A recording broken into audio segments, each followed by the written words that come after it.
You're listening to WCAT Radio, your home for authentic Catholic programming.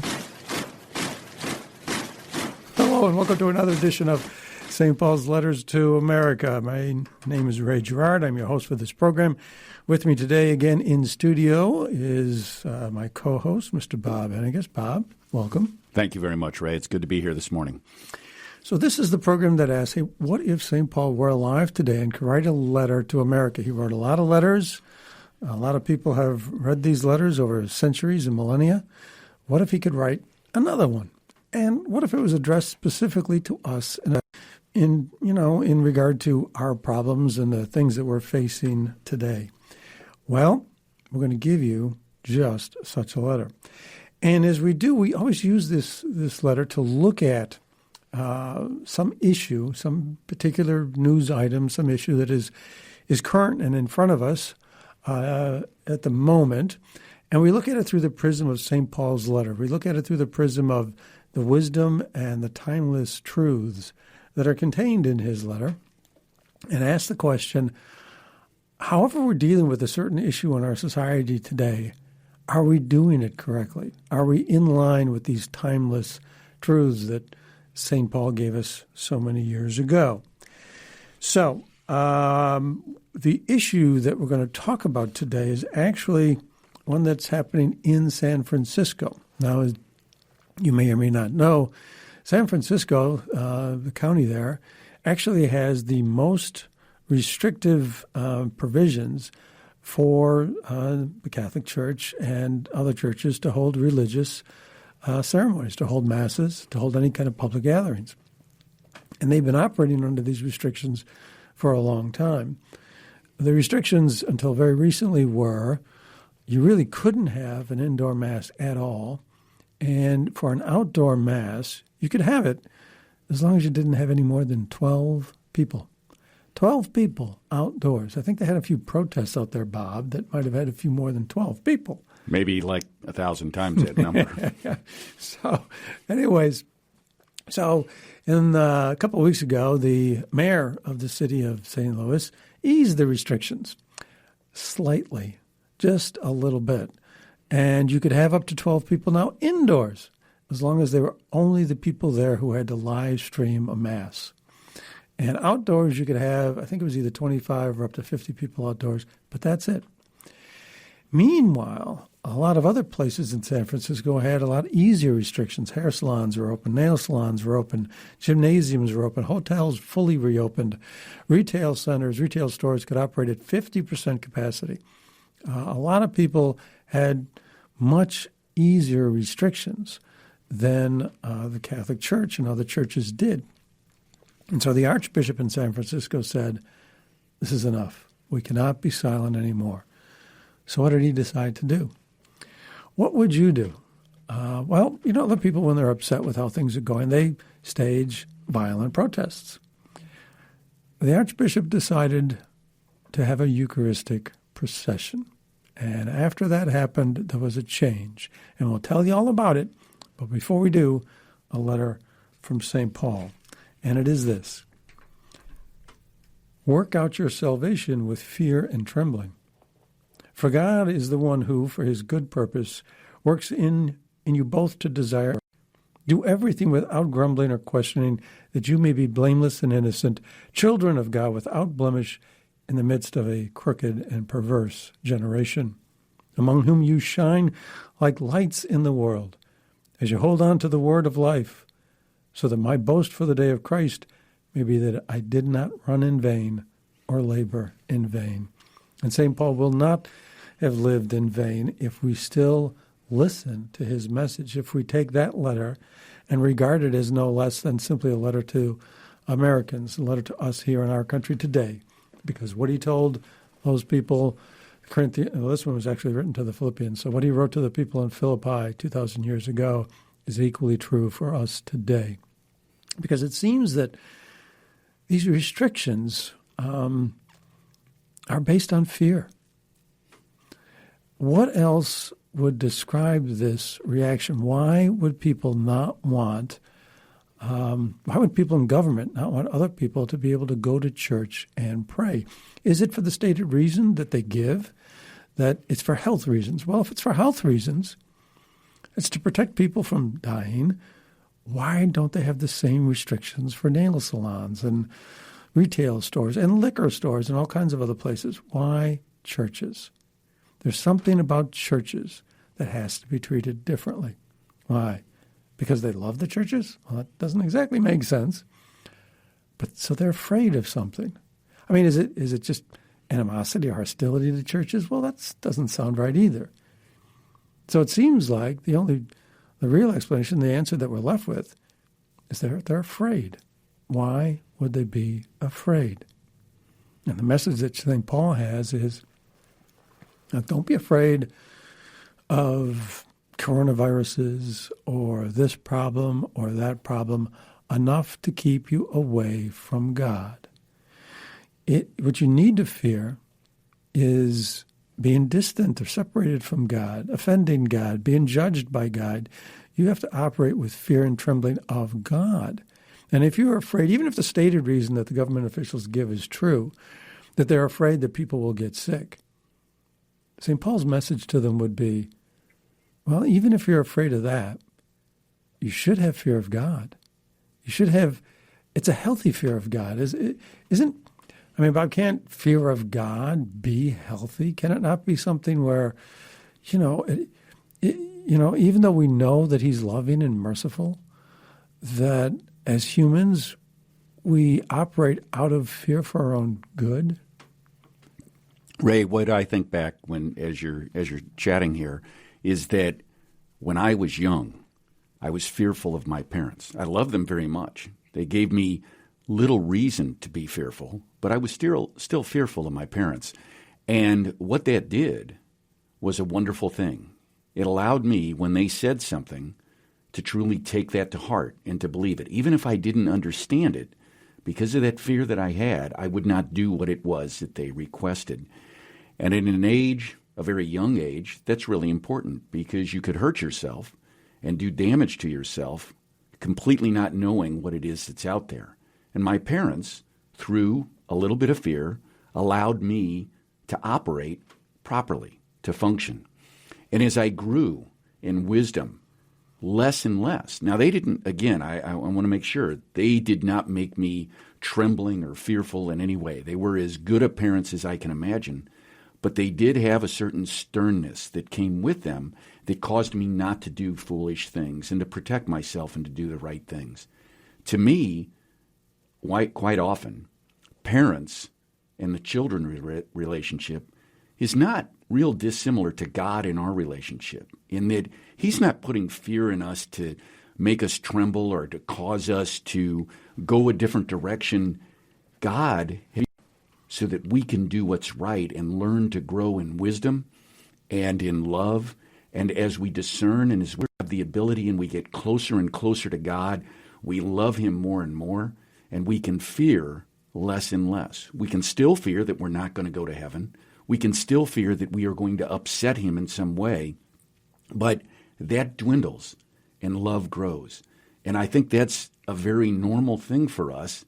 And I think that this restriction that was put on the church, I think about this for a second and say, if you're a hair salon, what they basically said to the church is, you can have the person that washes hair, and you can have there the person that cuts hair, and you can have there the person that takes money, but you are absolutely not allowed to have any customers in the place. Well, that wouldn't do very much good, would it? You could show a picture of that. That would be wonderful, and somebody could say, hey, that's nice. I can see a picture of somebody cutting hair, but that wouldn't be very functional. I just can't imagine. And I have to ask, just a little bit tongue-in-cheek, wasn't Nancy Pelosi in the hair salons beforehand, and didn't next to nothing happen to her except a few good-hearted chants and comments? To me, the whole situation is ridiculous, where they absolutely do not want the church to operate, and they are going to great lengths to keep that from happening, and that's got to be out of fear. Yeah, I think so. I mean, what would it be if you didn't have any fear of God? You didn't have any fear of God at all. And then, what would that promote? Well, then you'd feel like you could do anything you felt like doing anytime. And if that's the case, then we're left to completely our own devices. We'd put God, farther away from us. If a child, you brought up the example of a child and a parent. What if a child had no fear at all of the parents, and the child felt like he could do anything that it want? And then the parents said, hey, don't run into the street because there might be a car that would come and hit you. And the child wouldn't listen. If you have no fear at all, that would certainly be a problem. Ray, let me just a perfect example for my son. My oldest son, when he was very young, was able to get the dishwasher open. And I heard the dishwasher open from the other room, and I came in, and as I was getting to my son, and he was, I think, about 3 years old at the time, he was pulling not a butcher knife of any sort, but a knife that you'd cut steak with, or, a typical dinner utensil that's very sharp for cutting meat and that sort of thing. He pulled that out of the dishwasher.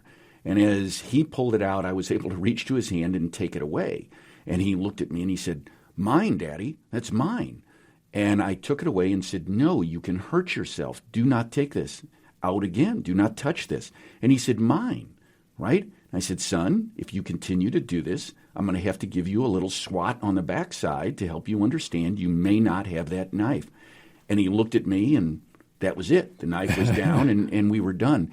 I couldn't reason with him yet at this point. He greatly desired that knife.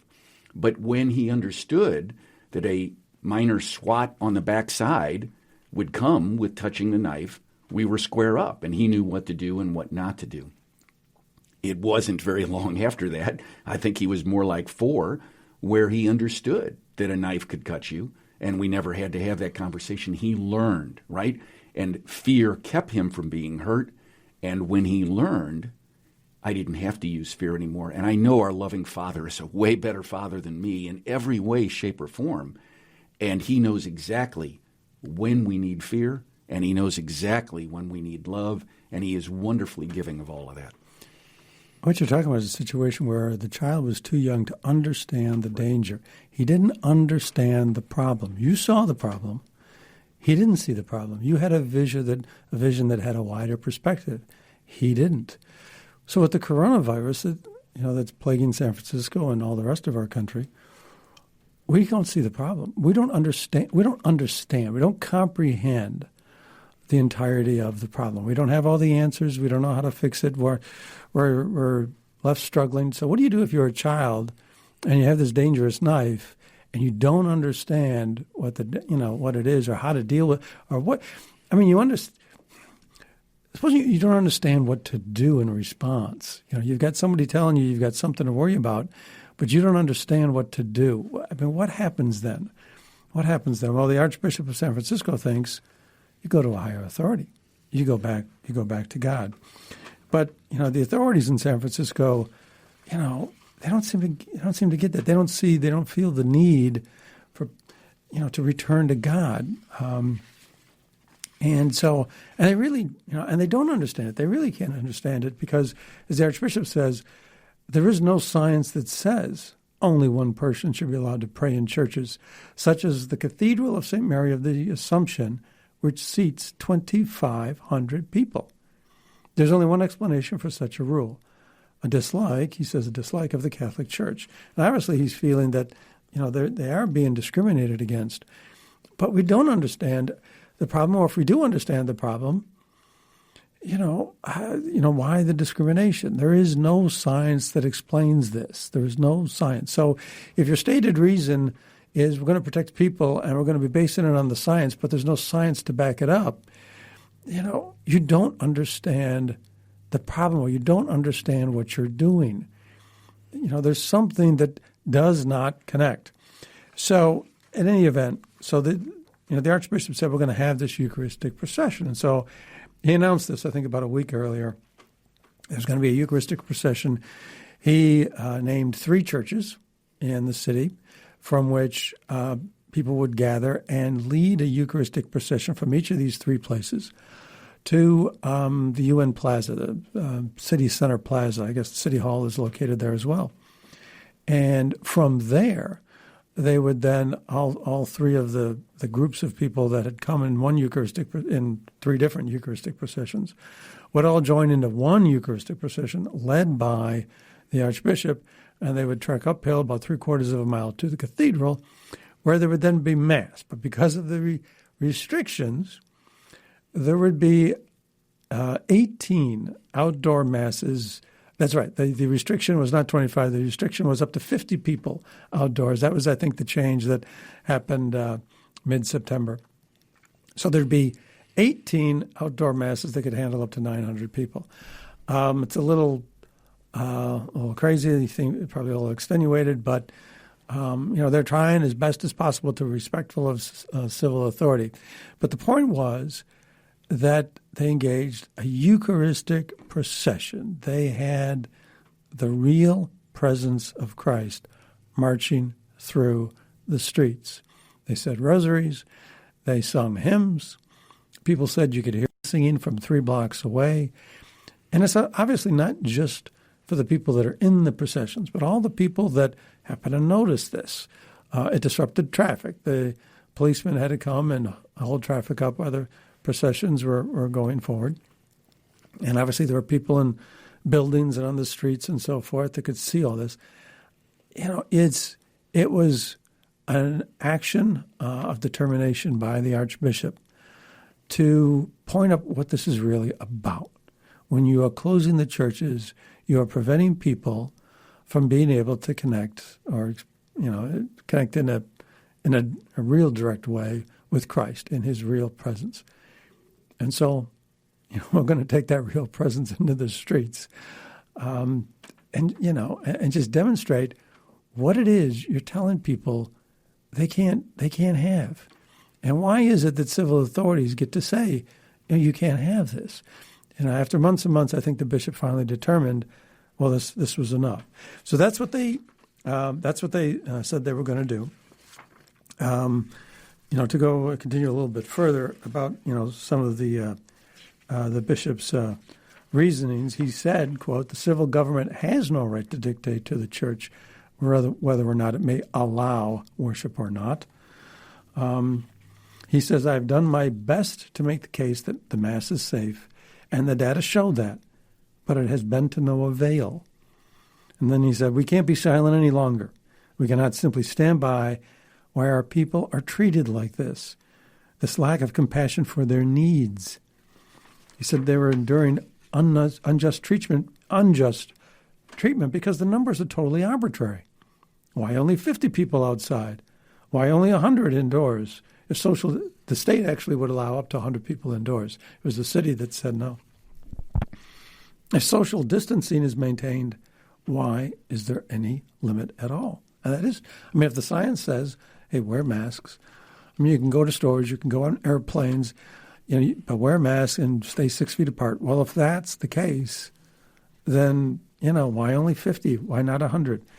Anyways, he said, the body and blood of Christ is the source and summit of our faith. People are hungry for the Eucharist, and they made up banners that said, we are essential, free the Mass. What, in fact, could be more essential than the real presence of Christ? And the bishop also said, I fear for our city. I fear for our nation. But we must not be ruled by fear. We walk by faith, not by sight. That is a man who doesn't fear this world. He fears not being able to enjoy the presence of Christ. We walk by faith. That's the fear that we ought to have, the fear of losing God.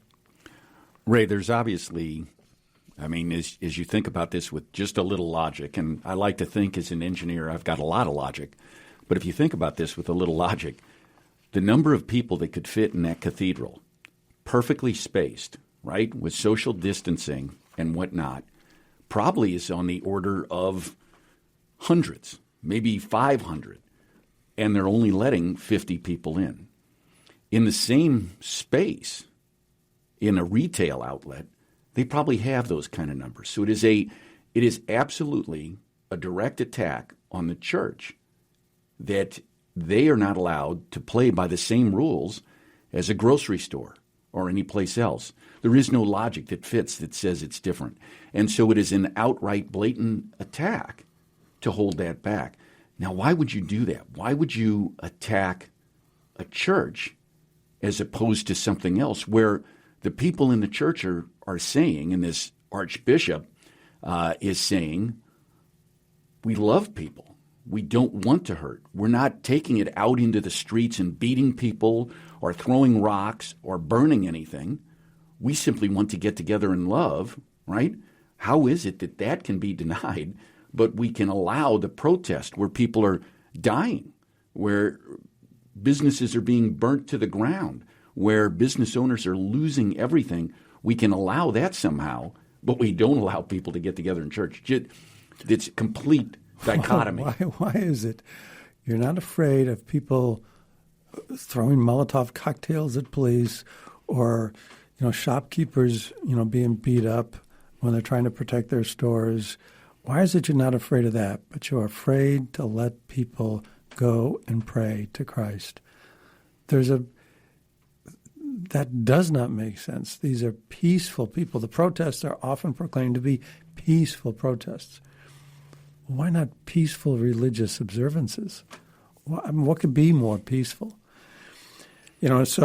Actually, you mentioned the Speaker of the House of Representatives, Congressman Pelosi. She is from her district is in San Francisco.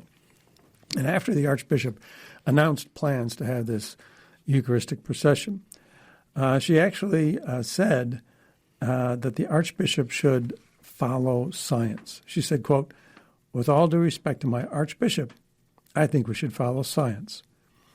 I'm sure he must have meant if it is scientifically safe, rather than jeopardizing people's health if they want to go to church."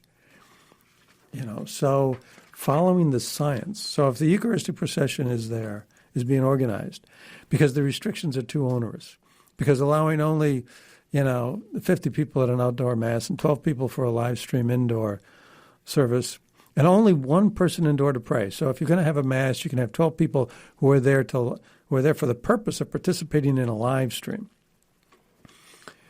But for the people who want to pray in a church at any one time, for that purpose, you can't have more than one person. One person.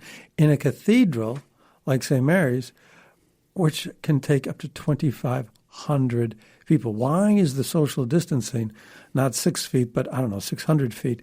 Why is that? The science, she says, the Archbishop should follow the science. The Archbishop should not, in effect, what she's saying is that he should not be organizing a Eucharistic procession if the objective is to try to obtain more lenient restrictions. Those restrictions are fine because they're supported by the science, according to the Congresswoman.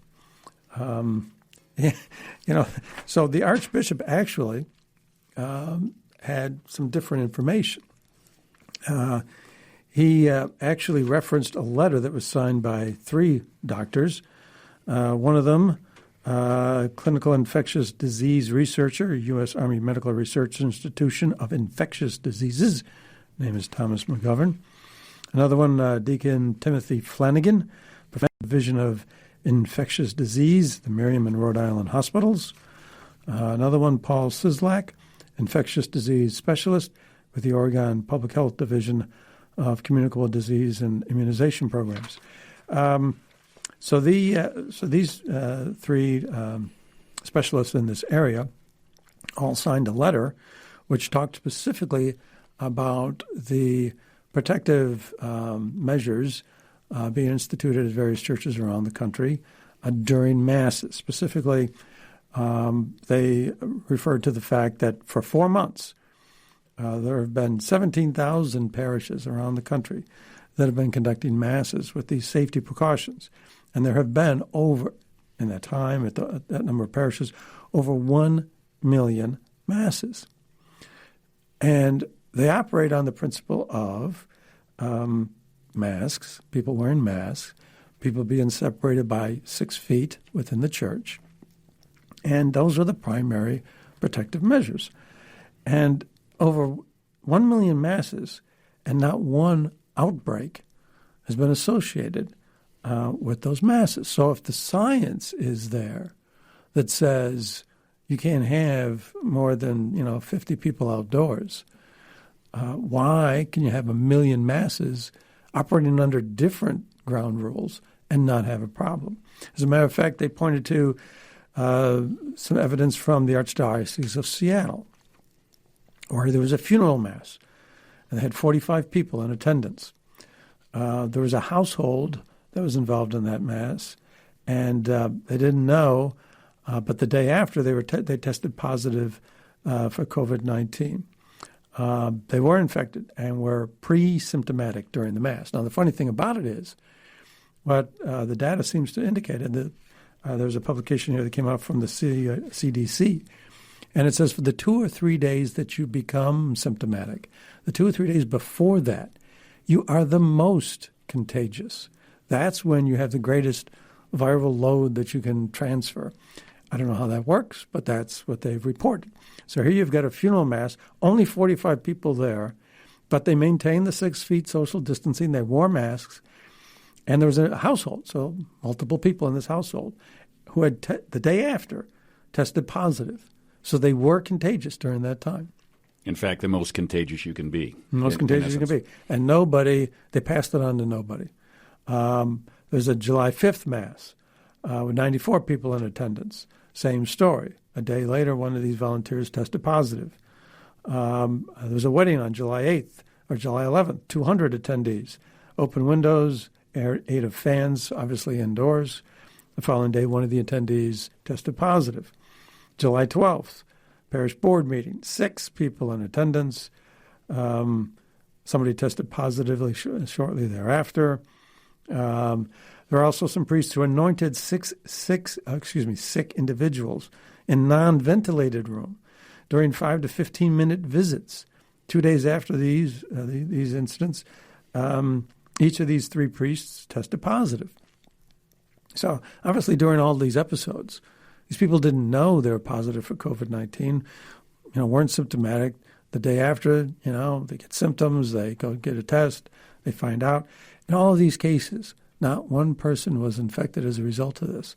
Why? They were wearing the masks. They maintained the 6-foot social distancing. There was an interesting case that was examined in a report published by the CDC, where there's a hair salon in Springfield, Missouri. And there were 2 hairstylists. And same story. They were pre-symptomatic. And over, I think it was like a 7, 8, 10-day period where they were showing mild symptoms. I think this was early on during the whole coronavirus issue here in America. But they were slightly symptomatic. They didn't know if it was a cold or something else. So for the 7 to 10 days, they were treating customers. They saw 139 clients between these 2 hairstylists. 139 clients. And they're obviously in very close proximity. They're much closer than 6 feet. But they wore masks. And none of these 139 clients were infected. And there are other, bits of evidence as well that these 3 doctors referred to. And the point being that, hey, if in fact, the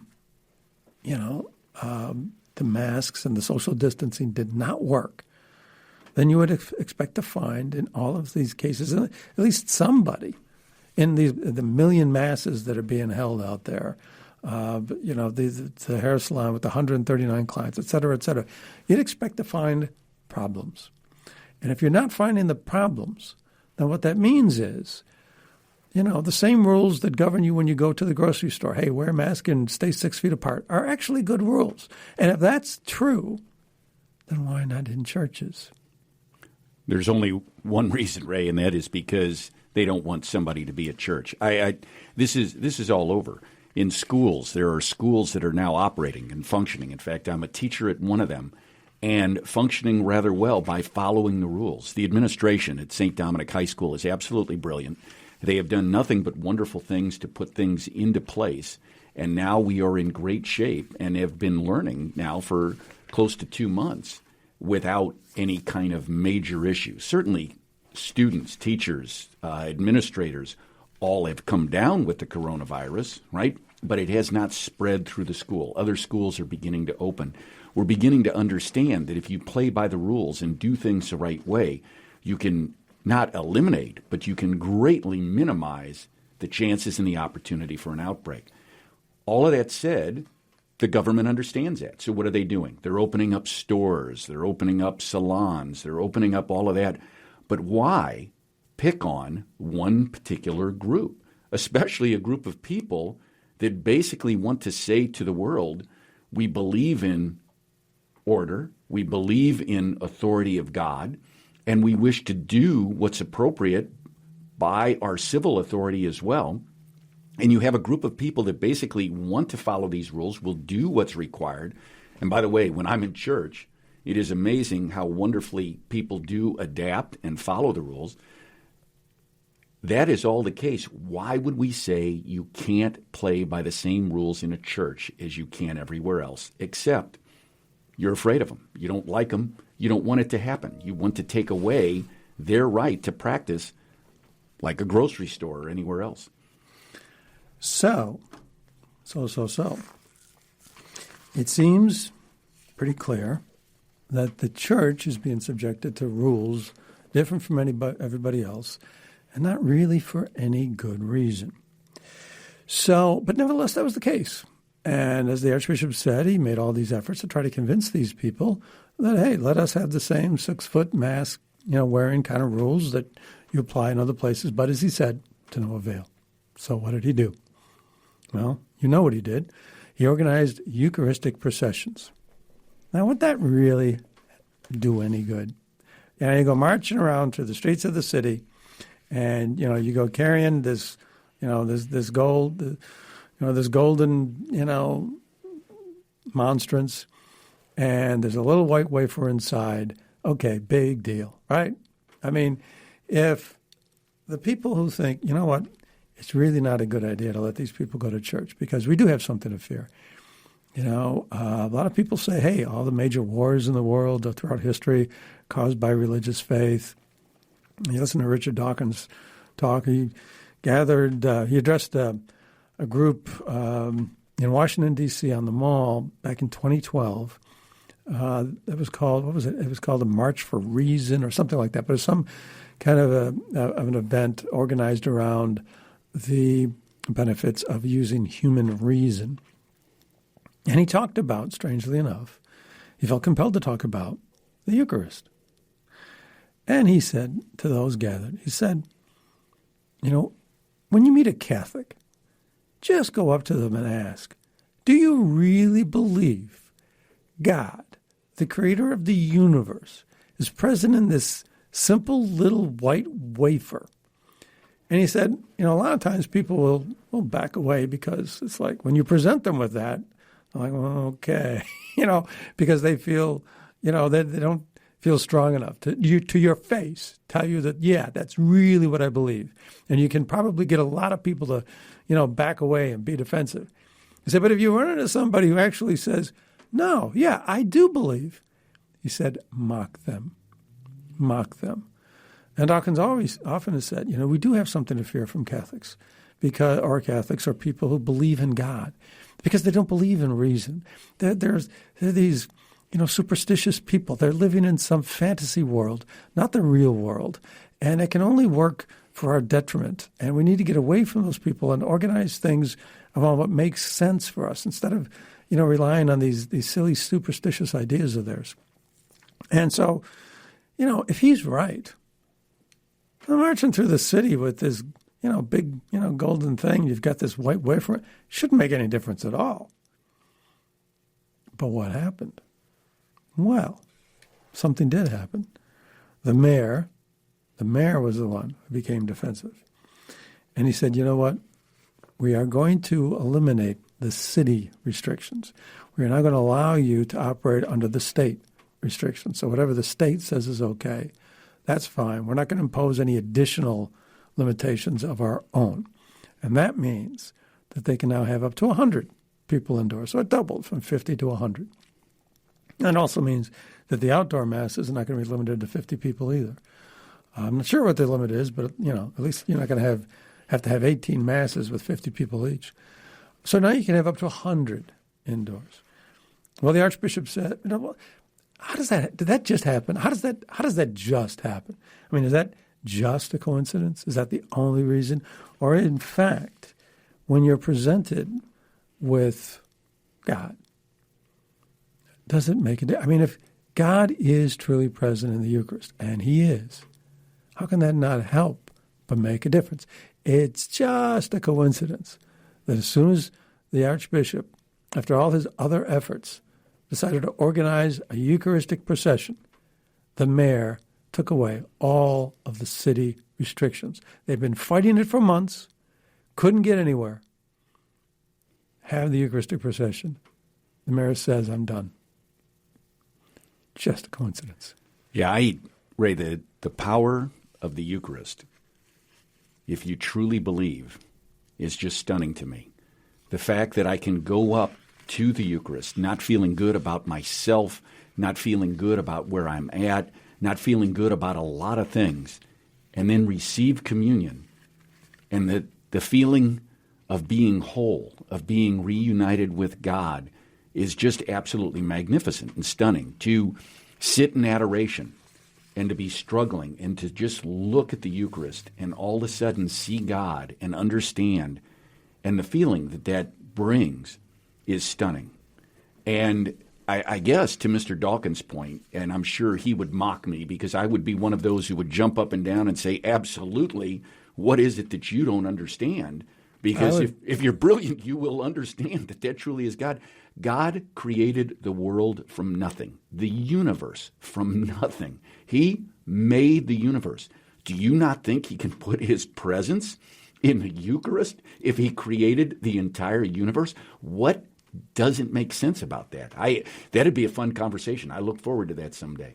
Oh, he would mock you for sure because he's a biologist and you're a scientist, you're an engineer, and he would, I think, mock you. How could you, a man of science, believe in such foolishness? So I would love to see that too as well. The funny thing is that this idea is catching on. So a Eucharistic procession for this purpose was first held in Madison. Then it was held in San Francisco, as we've been talking about it. And there's going to be one coming up, or maybe it already has happened, in Springfield, Illinois. This idea is starting to catch on. People are starting to think, hey, maybe if we can't answer this problem, if we can't solve this ourselves, maybe we just, turn to God, bring him into the equation. And that was, the same thing. There's a famous story involving St. Clare. That was the same thing St. Clare thought.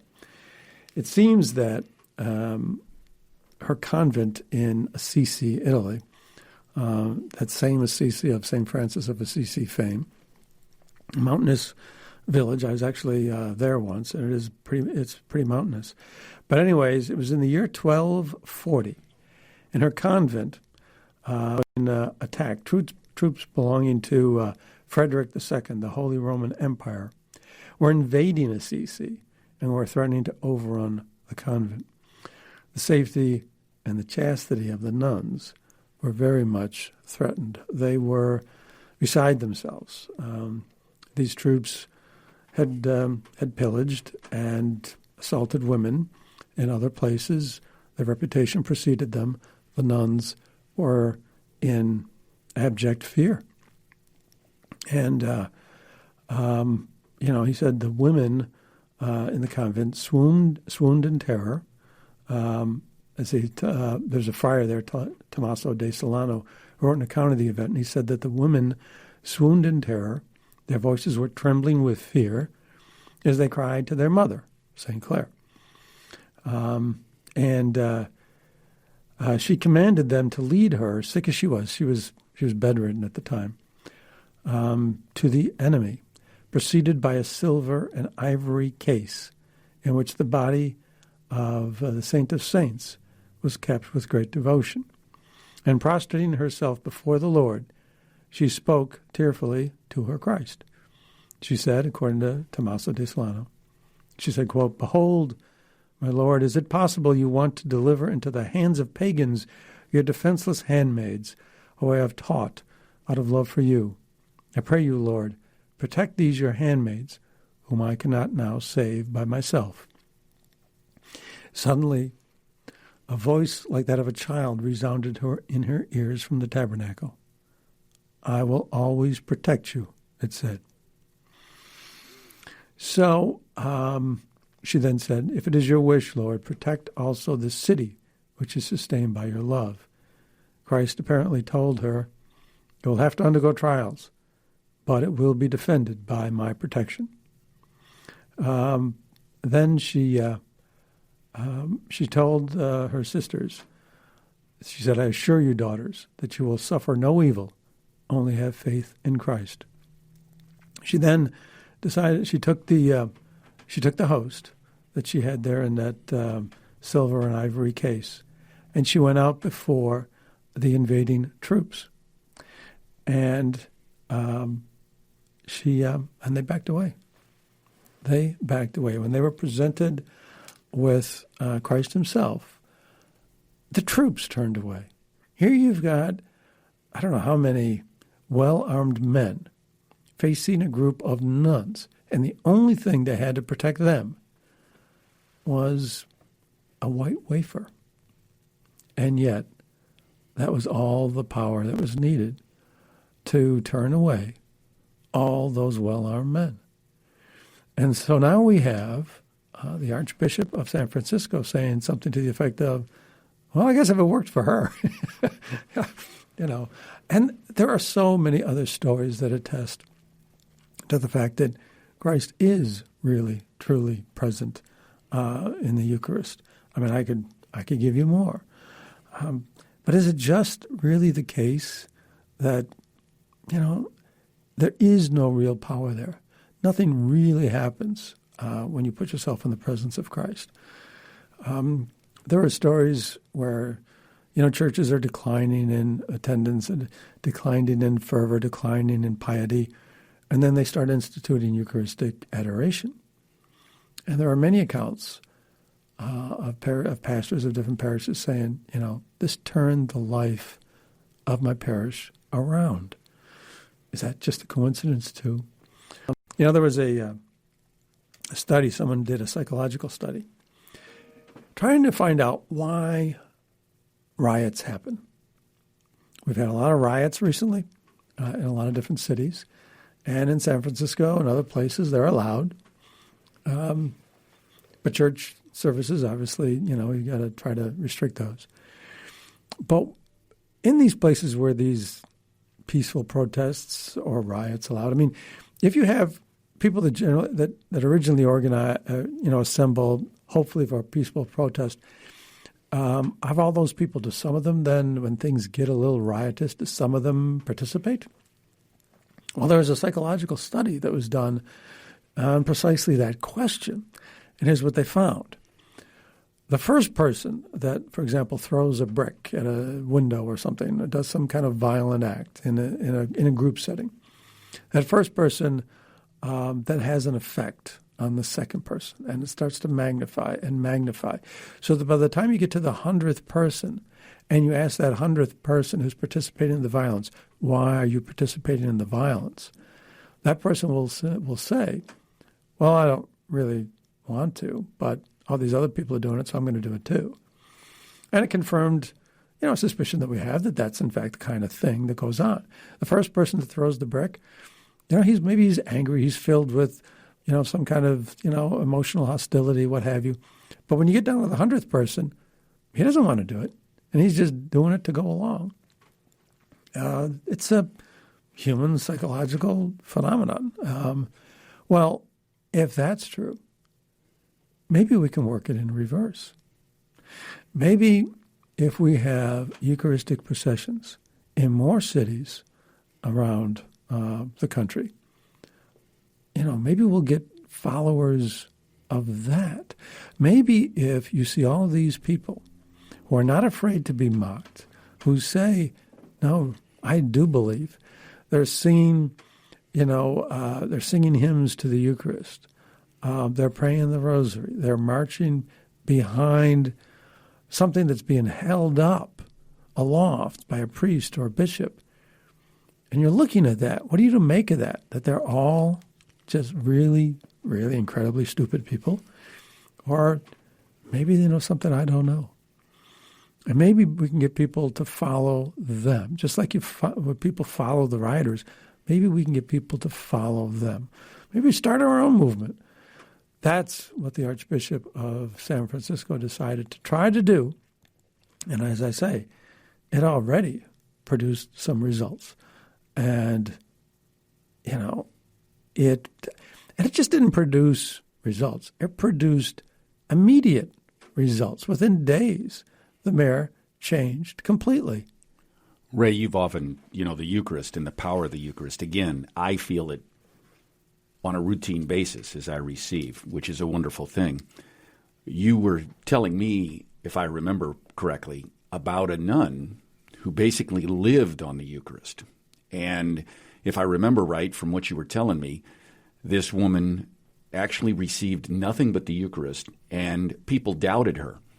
And in fact, they then imprisoned her for a longish period of time where all she received was the Eucharist. And they set the number of days. So the scientist set the number of days, and they said, this is how long we need to observe her, and we will prove this wrong. And that number of days came and went, and they were so frustrated that they extended the number of days. And I can't even remember the number of days.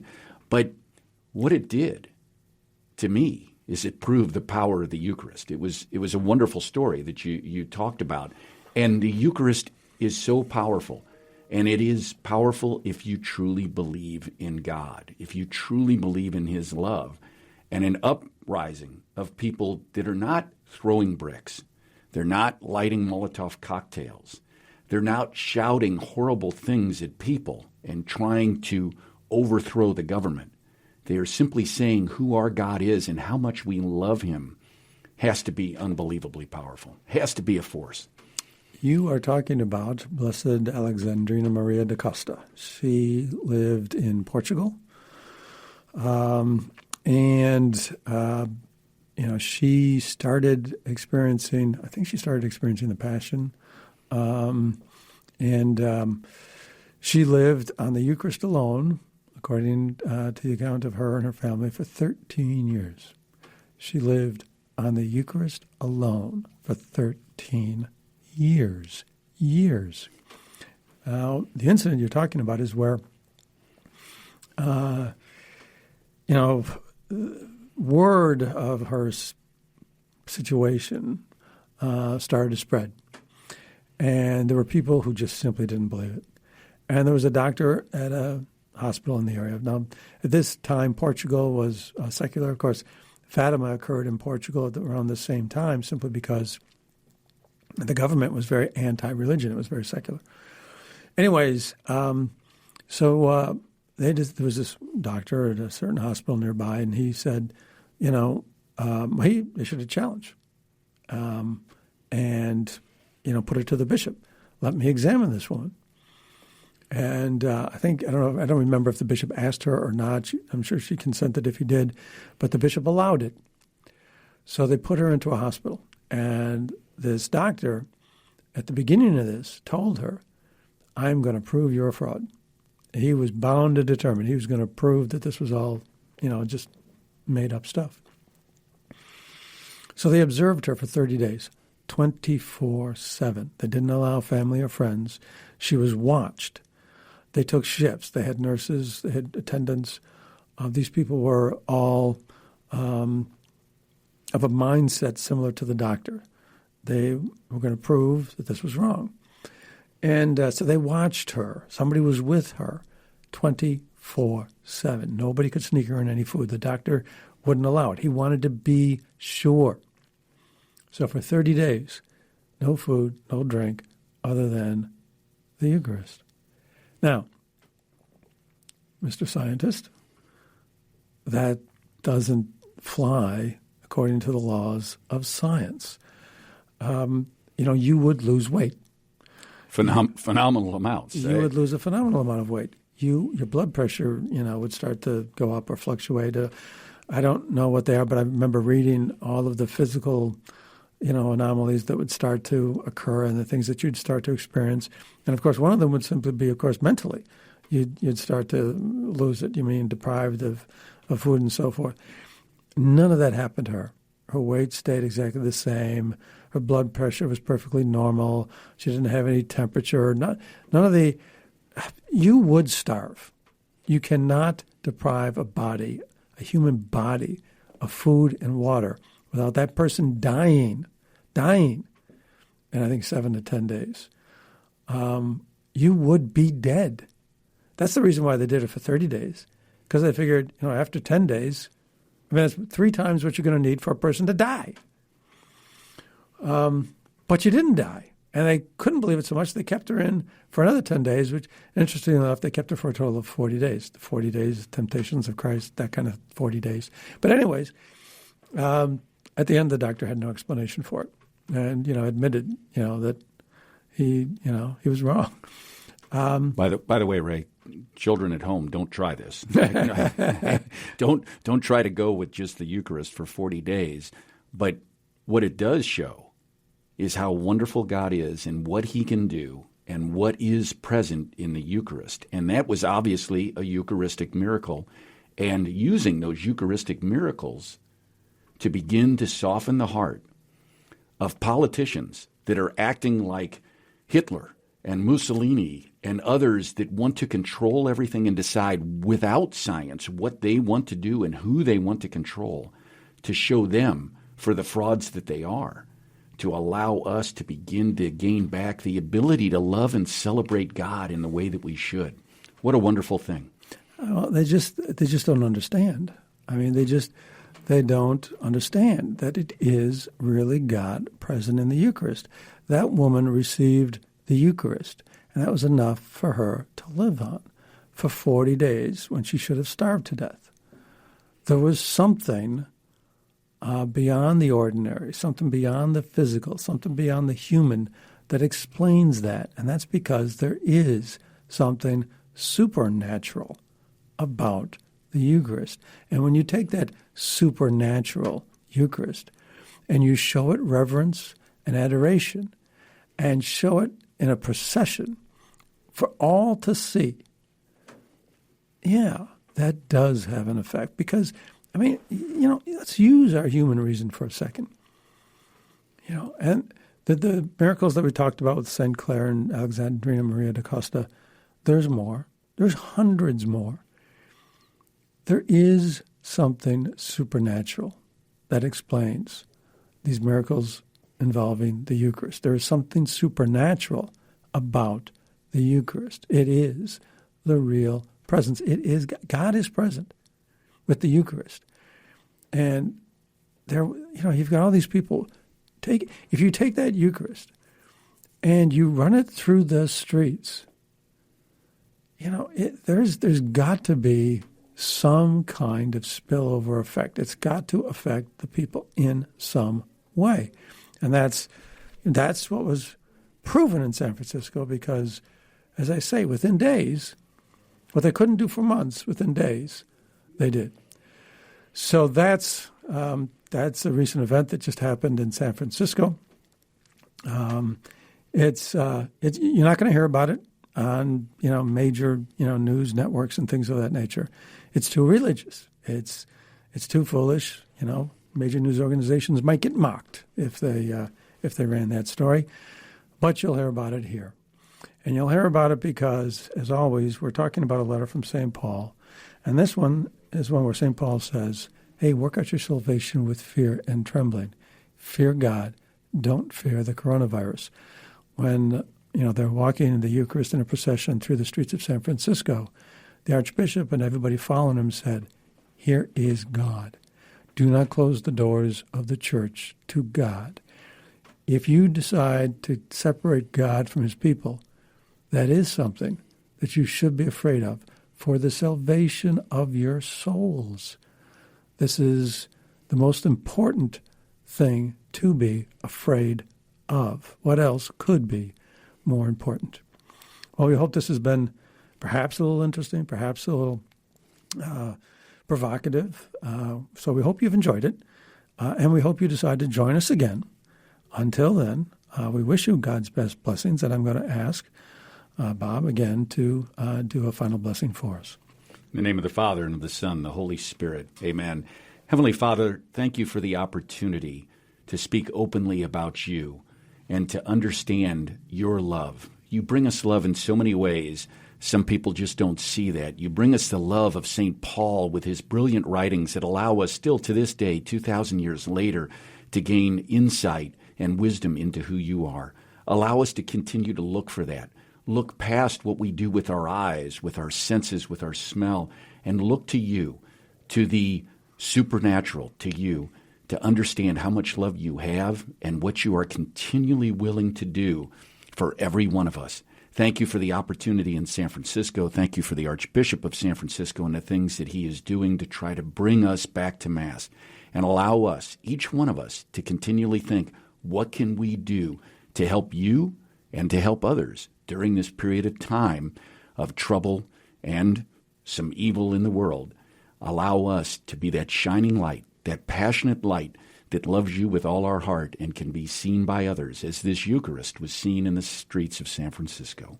We pray all this through the wonderful and glorious name of your Son, who is our Lord and Savior, Jesus Christ. Amen. Amen. Goodbye to next time. Thank you. Hello, God's beloved. I'm Annabelle Mosley, author, professor of theology, and host of Then Sings My Soul and Destination Sainthood on WCAT Radio. I invite you to listen in and find inspiration along this sacred journey we're traveling together to make our lives a masterpiece and, with God's grace, become saints. Join me, Annabelle Mosley, for Then Sings My Soul and Destination Sainthood on WCAT Radio. God bless you. Remember, you're never alone. God is always with you.